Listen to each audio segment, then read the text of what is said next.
ഇപ്പൊ കണ്ടതൊന്നുമല്ല ക്യാമറകൾ. ഇനിയും പല രൂപത്തിൽ പല വിധത്തിൽ ക്യാമറകളുണ്ട്. ആ ക്യാമറകൾ ഇനി പരിചയപ്പെടുത്താം. അതിനു മുമ്പ് ഞാനൊന്ന് വാഷ്റൂം വരെ പോയിട്ട് വരാം.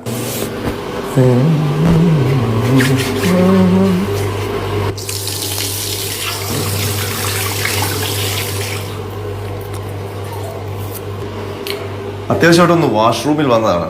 പക്ഷേ കാര്യം നടക്കത്തില്ല. എന്താ അറിയോ, ഇവിടെയും കൊണ്ടൊരു ഒളിഞ്ഞു നോട്ടക്കാരൻ ആരും അറിയാതെ ഈ വാഷ്റൂമിൽ പതുങ്ങിയിരിപ്പുണ്ട്. ആരാണെന്ന് കാണണോ? ദാ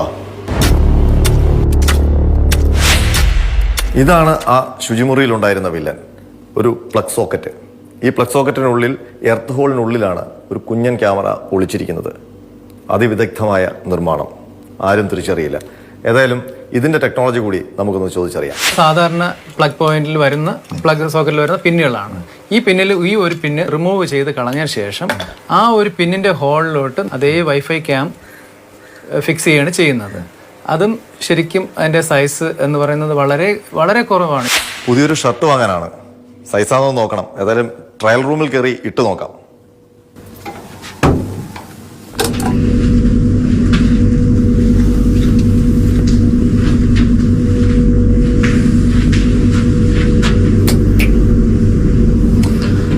ഷർട്ട് മാറ്റൽ നടക്കത്തില്ല. എന്താ പറയൂ, ഇവിടെയും കൊണ്ടൊരു ഒളിഞ്ഞു നോട്ടക്കാരൻ.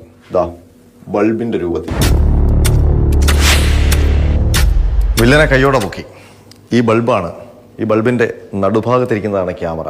ഇതിന്റെയും ടെക്നോളജി എന്താണെന്ന് നമുക്ക് നോക്കാം. ഇതുപോലത്തുള്ള ക്യാമറ തന്നെയാണ് ഇതിലും യൂസ് ചെയ്തിരിക്കുന്നത്. വൈഫൈയും എല്ലാം ഇതിനകത്ത് തന്നെ, ഇതിന്റെ കൺട്രോളറും എല്ലാം, പ്രോസസ്സറും കൺട്രോളറും എല്ലാം ഇതിൽ തന്നെയാണ് അടങ്ങിയിരിക്കുന്നത്. ഇതിനുള്ളിൽ തുറക്കാൻ പറ്റുമോ? ഇത് തുറക്കാൻ പറ്റുന്നതാണ്. വളരെ ചെറിയ ക്യാമറയാണ്. ഈ ബൾബ് കത്തുമോ? ആ, ബൾബ് പ്രകാശിക്കും. ഇത് ആ പുറകോശത്ത് നിന്ന് തന്നെ വെട്ടം വരുന്നത് കൊണ്ട് വേറെ പ്രശ്നം വരുന്നില്ല.